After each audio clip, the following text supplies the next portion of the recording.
नमस्कार. Pandhari Bhushan news live मध्ये आपल्या सर्वांचे स्वागत. आपल्या भागातील, तालुक्यातील, जिल्ह्यातील व राज्यातील बातम्या पाहण्यासाठी पंढरी भूषण न्यूज लाईव्हला सबस्क्राइब करा व बेल आयकॉनवर क्लिक करा.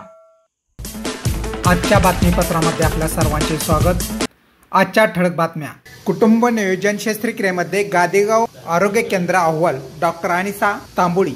प्राथमिक आरोग्य केंद्र गादेगाव या आरोग्य केंद्राची इमारत 1960 पूर्वीची असून पंढरपूर तालुक्यातील पहिली मदर PSC म्हणून ओळखली जाते. या केंद्राअंतर्गत 5 उपकेंद्रे आहेत. गादेगाव, उपरी, कुर्टी, तिसंगी, सोनके, वाखरी, खेडबाळवणी, कवठाळी, शिरडोन या 9 गावांचा यामध्ये समावेश आहे. 39,715 लोकसंख्या असणारे हे केंद्र आहे. या केंद्रामार्फत विविध तपासण्या केल्या जात असून कुटुंब नियोजन शस्त्रक्रियेमध्ये गादेगाव आरोग्य केंद्र हे तालुक्यात अव्वल असल्याचे गादेगाव प्राथमिक आरोग्य केंद्राचे मुख्य आरोग्य अधिकारी डॉक्टर अनिसा तांबोळी यांनी दैनिक पंढरी भूषणशी बोलताना सांगितले आहे. यावेळी बोलताना डॉक्टर अनिसा तांबोळी पुढे म्हणाल्या की, नमस्कार, मी doctor Anisa Tamboli, medical officer, प्राथमिक आरोग्य केंद्र गादेगाव येथे सध्या कार्यरत आहे. प्राथमिक आरोग्य केंद्र गादेगाव ही इमारत साधारण 1960 वर्षापूर्वीची आहे.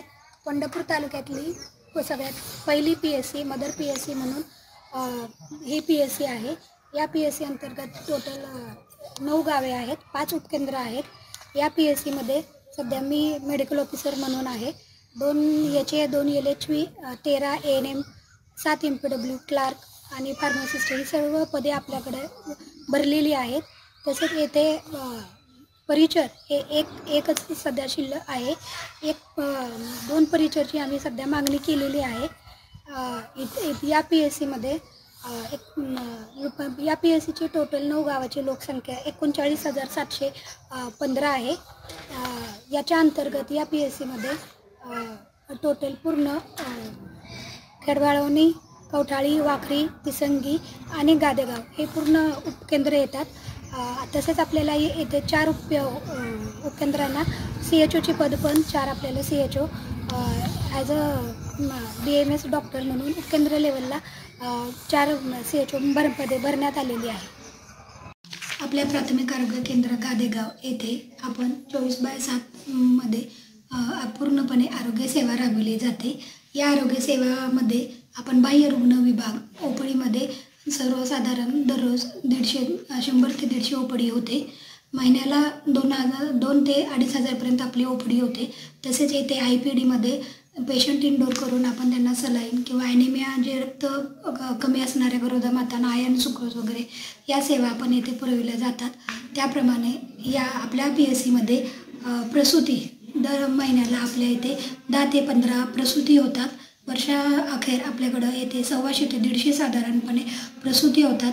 ज्या प्रसूती येथे न होणाऱ्या आहेत त्यांना आपण आपल्या ॲम्ब्युलन्स 102 मार्फत संदर्भ सेवा दिली जाते.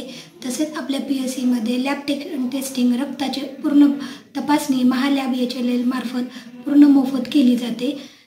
या PSCमध्ये 9 जी गावं आहेत त्याच्यामध्ये वाखरी येथे दरवर्षी आपल्या इथे आषाढी वारीचे नियोजन केले जाते. तसेच नदीकाठचे गावं जी कवठाळी, शिरडोन आणि खेडबाळवणीसारखी गावं आहेत तिथे आपण पूरग्रस्त भागामध्ये पूर्णपणे आरोग्य सेवा आपले तिथे राबविली जाते. त्याप्रमाणे नुकतीच झालेल्या पल्स पोलिओमध्ये आपण साधारण 4,000 बालकांना पल्स पोलिओची मात्रा पाजण्यात आली. आपल्याकडे जे ऊसतोडीचे लोक आलेले आहेत त्यांच्यापैकी 363 ऊसतोडीच्या लाभार्थ्यांना आपण पोलिओची लस पाजण्यात आली. त्याप्रमाणे आपल्या इथे तसेच कोविडच्या अंतर्गत आपल्या प्रत्येक गावामध्ये आणि PSCमध्ये दररोज रॅट आणि RT-PCR टेस्टिंग केली जाते. आपल्या PSCमध्ये साधारण ऑपरेशन, कुटुंब कल्याण शस्त्रक्रिया, टाका आणि बिन टाका दोन्ही पण आपल्या इथे होतात.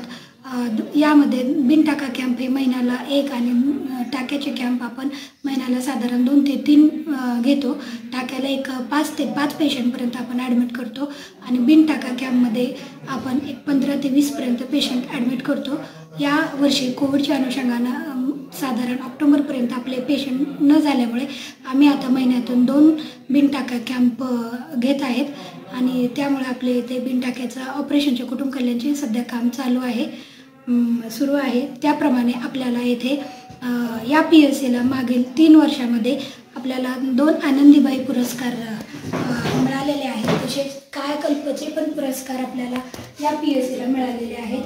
त्याप्रमाणे आपल्याला प्रसूतीमध्ये चांगले काम करणारे पुरस्कार आणि कुटुंब कला शस्त्रक्रियामध्येही आपण चांगलं काम केलेलं त्याचा एक पुरस्कार आपल्याला इथे मिळालेला आहे. तसेच आपल्या PSCला ISO मानांकन म्हणून सुद्धा आपल्याला सर्टिफिकेट मिळालेलं आहे.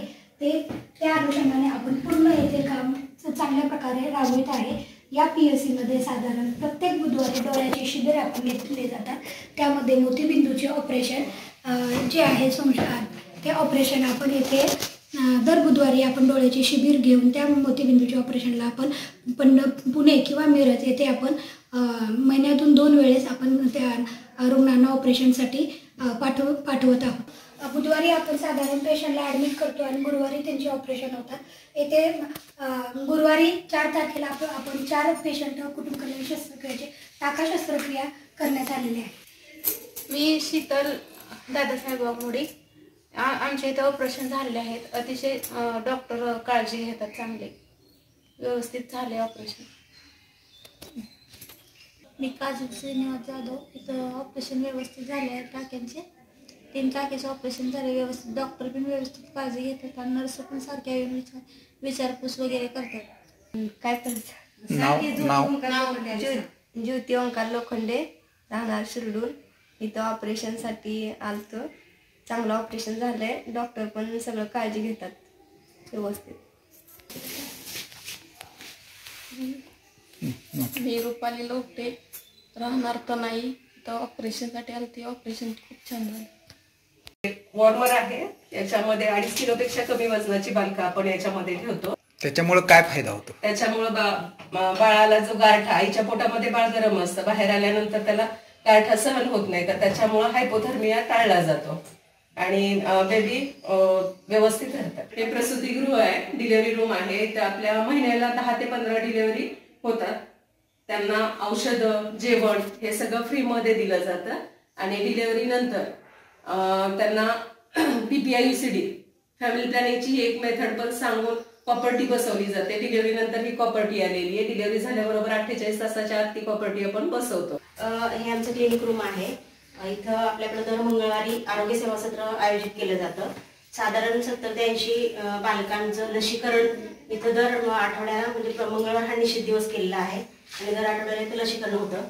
शिवाय इथंच प्रत्येक आठवड्याला बुधवारी डोळ्याची तपासणी होते आणि डोळ्याची तपासणी ऑप्थॅल्मिक असिस्टंट येऊन करतात. त्याच्यातून कॅटरॅक्टसाठी पेशंट निवडले जातात आणि इथूनच गाडी करून ऑपरेशनसाठी पुणे आणि मिरज इथं घेऊन गेले जातात. तर त्याचाही स्कोर महिन्याला साधारणपणे आठवड्यातून 20 पेशंट तरी आपल्याकडून डोळ्याचे ऑपरेशनसाठी निवड करून नेले जातात. ही लसीकरण साठा रूम आहे. हे ILR मशीन आहे.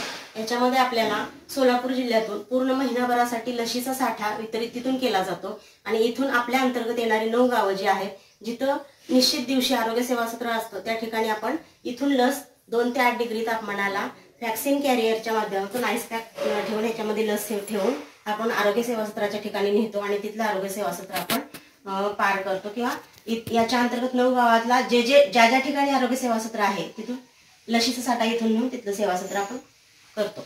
बालकांना लसीकरण करतो तिथलं. हे आपलं प्राथमिक आरोग्य केंद्राचं शस्त्रक्रिया गृह आहे. या शस्त्रक्रियामध्ये आपल्याला दर महिन्यातून एकदा बिनटाका शस्त्रक्रिया कॅम्प आपण करतो. या कॅम्पसाठी साधारणपणे आपल्या तालुक्यातून सर्व ठिकाणचे लाभार्थी येऊन शस्त्रक्रिया करतात. हा महिन्यातून एकच दिवस निश्चित केला जातो आणि त्या दिवशी साधारणपणे 20 ते 40 लाभार्थ्यांची शस्त्रक्रिया आपण 1 टाका शस्त्रक्रिया करतो. तसंच त्या शस्त्रक्रिया झाल्यानंतर सुद्धा त्यांना आपण व्यवस्थित बेडची वगैरे व्यवस्था करून चांगल्या पद्धतीची शस्त्रक्रिया करून त्यांना डिस्चार्ज करतो. शिवाय टाका शस्त्रक्रिया ह्या दर आठवड्यातून एकदा केल्या जातात. साधारणपणे त्या दिवशी 5 ते 6 शस्त्रक्रिया एका दिवशी आपण करतो. असं टाका आणि बिन टाका मिळून महिन्याचं साधारणपणे आपले 40 ते 45 शस्त्रक्रिया आपल्या ह्या शस्त्रक्रियागृहामध्ये आपण करतो आणि त्यांच्या चांगल्या सुखसुविधा करून आपण ॲम्ब्युलन्स मार्फत त्यांना घरी पोहोचवण्याची सुद्धा व्यवस्था करतो. गादेगाव प्राथमिक आरोग्य केंद्राच्या अंतर्गत 6 उपकेंद्र असून या 6 उपकेंद्रांना प्राथमिक आरोग्य केंद्र गादेगावच्या माध्यमातून औषध पुरवठा केला जातो। जिल्हा आरोग्य अधिकाऱ्याकडून प्राप्त झालेला औषध साठा त्या ठिकाणी त्यांना पुरवला जातो। तसेच इथं जे बाह्य रुग्ण विभाग आहे, या बाह्य रुग्ण विभागासाठीही मोठ्या प्रमाणात औषध साठा या ठिकाणी सध्या उपलब्ध आहे। जे सध्या जी कोविडची साथ आहे त्या संदर्भातील ही औषध साठा या ठिकाणी उपलब्ध आहे आणि सध्या कुत्रादंश, श्वानदंश आणि सर्पदंश यावरील औषध साठा या ठिकाणी उपलब्ध आहे। कुठल्याही प्रकारच्या औषध साठ्याची कमतरता नाही। ही आमची कॉम्प्युटर रूम आहे। याच्यामध्ये प्रत्येक रिपोर्टिंग हे ऑनलाईन भरलं जातं। जवळजवळ 7 ते 8 पोर्टल आहेत, जसं की आरशेष पोर्टल आहे, IHIP पोर्टल आहे, HWC पोर्टल आहे, परत त्याच्यानंतर TB, कुष्ठरोग, हे सगळे विविध पोर्टल आहेत। या पोर्टलवरती आपण प्रत्येक डाटा हा संगणकीकृत केला जातो। इथून एकत्रीकरण करून संगणकीकृत करून आपण तालुक्याला याचा अहवाल पाठवतो आणि तालुक्यावरून जिल्ह्याला अहवाल जातो। आता सगळ्याच प्रोसिजर किंवा सगळेच हे सॉफ्टवेअर भरपूर आल्या कारणाने प्रत्येक माहिती ही आपल्याला कॉम्प्युटराइज करावी लागते आणि आपल्या PSCला 24 तास असं हे संगणक म्हणजे कॉम्प्युटर सुरू असतात। कधीही कुठला नेटचा प्रॉब्लेम येत नाही किंवा कुठलाही प्रॉब्लेम नाही। जवळजवळ आपल्याकडं 4 कॉम्प्युटर आहेत। ह्याच्यामध्ये मेडिकल स्टोअरमध्ये एक आहे, क्लार्क रूममध्ये एक आहे आणि आम्हाला HLHV साठी आणि आशा गट प्रवर्तक यांच्यासाठी असं इथेही 2 कॉम्प्युटर आहेत। यामध्ये प्रत्येक गोष्ट ही कॉम्प्युटराइज केली जाते। हे इंजेक्शन डिपार्टमेंट आहे। इंजेक्शनची रूम आहे। इथे इंजेक्शन दिले जातात, पेशंटची BP तपासली जाते। 5 वर्षापर्यंतच्या लेकरांना ORS करून पाजलं जाते। इथं ORT कॉर्नर पण आहे। इथं इंजेक्शन मध्ये कुत्र्याचे इंजेक्शन, रॅबिपूर इंजेक्शन, तसेच रुटीनचे आपले डायक्लोफेनेक, डेक्झा, त्याच्यानंतर पेनकिलर असे सगळे इंजेक्शन इथं दिले जातात। IV लावलं जातं। आयर्न सुक्रोज इंजेक्शन गरोदर मातांना, ज्या मातेचं HB कमी आहे त्यांच्यासाठी आयर्न सुक्रोज इंजेक्शन देखील इथं लावलं जातं। या ठिकाणी बाह्य रुग्ण विभाग असून OPD साठी आलेले जे रुग्ण आहेत त्यांना औषध पुरवठा या ठिकाणी दिला जातो। दररोज येणारे जे बाह्य रुग्ण विभागातील पेशंट आहेत त्यांना किरकोळ औषध उपचारांतर्गत जे काही औषधं डॉक्टरांनी लिहून दिली जातात ती औषधं या ठिकाणी रुग्णांना प्राप्त करून दिली जातात आणि अशा पद्धतीने या ठिकाणी दररोज उपचार केले जातात। नमस्कार, मी सिद्धेश्वर बनसोडे, प्राथमिक आरोग्य केंद्र गादेगाव येथे लॅब टेक्निशियन म्हणून कार्यरत आहे। आपल्या प्रयोगशाळेमध्ये विविध प्रकारच्या टेस्टिंग होतात। त्याच्यामध्ये पॅथॉलॉजिकल टेस्टिंग होतात, त्यामध्ये CBC, HB, urine routine, albumin sugar, urea creatinine electrolyte, lipid profile, sugar, thyroid function test, kidney function test, अशा अनेक विविध प्रकारच्या चाचण्या इथं मोफत केल्या जातात। या बाजूला इकडं मलेरियाची टेस्टिंग होते, त्यासोबतच TBचं स्पुटम सॅम्पल घेऊन इथंच तपासणी केली जाते। त्यामुळं क्षयरोग, मलेरिया इत्यादीच्या तपासण्या देखील इथं मोफत केल्या जातात। प्राथमिक आरोग्य केंद्र गादेगाव येथील वाहन चालक आजनाथ बागल कित्येक दिवसापासून गादेगाव येथे रुग्णांना सेवा देत आहे। तरी यामध्ये डिलिव्हरी पेशंट असतील, लहान बाळं असतील आणि जिल्हा परिषदेमार्फत येणाऱ्या अनेक योजना असतील तर त्यामध्ये मोफत आरोग्यसेवा येथे दिली जाते। 0 ते 5 वर्ष वयोगटातील मुलांना व गरोदर मातांना, तसेच ऑपरेशन पेशंट असतील, मेडिसिन असेल व इतर योजना असतील त्यासाठी ॲम्ब्युलन्स सेवा ही 24 तास गादेगाव प्राथमिक आरोग्य केंद्र गादेगाव येथे उपलब्ध आहे।